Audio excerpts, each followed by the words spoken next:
the reason why actually I'm showing this bottle in this video is because I was talking about Puglia here, and we have another Puglia wine. This is for the only reds. And it would be nice if you want to have it in one night to open these two bottles together, because they come from different areas of Puglia. And what I said about this Nero di Troria is not totally, completely misplaced if I actually move it to Gioia del Colle, which is surely more a flat area.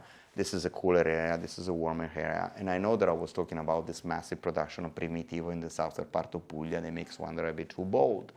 But Plantamura and Pietraventosa, to me, are the most two beautiful ladies of south of Italy. We're planning actually to do a documentary. It's called Males versus Females, and we have to find the title. The idea is actually to interview Chiaramonte and Gianfranco Fino, which are the two big, fat, strong, typical South Italian guys, super maley. And then you have this incredibly gently strong and resilient and straight and focused women, which is Mariangela from Plantamura and Pietraventosa. So the idea is to have these four wineries. That's the idea of the documentary we're going to do, possibly shooting it in November. We're going to edit in January. So when you actually talk about Primitivo, which is the Italian Zinfandel, do not expect here to find the typical bold, high alcoholic Primitivo. This is Gioia del Colle, south or northern part of Manduria. You're going to find a wine that is a bit more earthy, more rustic iron flavor, and it's actually that even in the color is not such concentrated. Of course you have the softness of the Primitivo,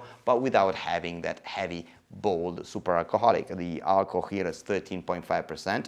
You have to remember that a lot of Primitivo, that area of Gioia del Colle, they can go up to 16, 17% in alcohol. I'm not against having a high alcohol wine.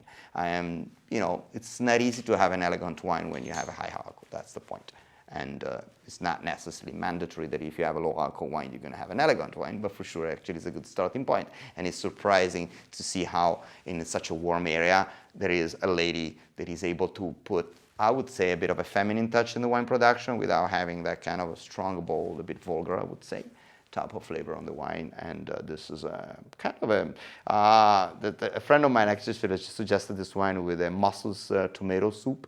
I wouldn't go, well, octopus could be a nice pairing, and like the octopus, the little octopus that goes with tomato soup. Or we go even with even heavier type of plates, like orecchiette or some stew.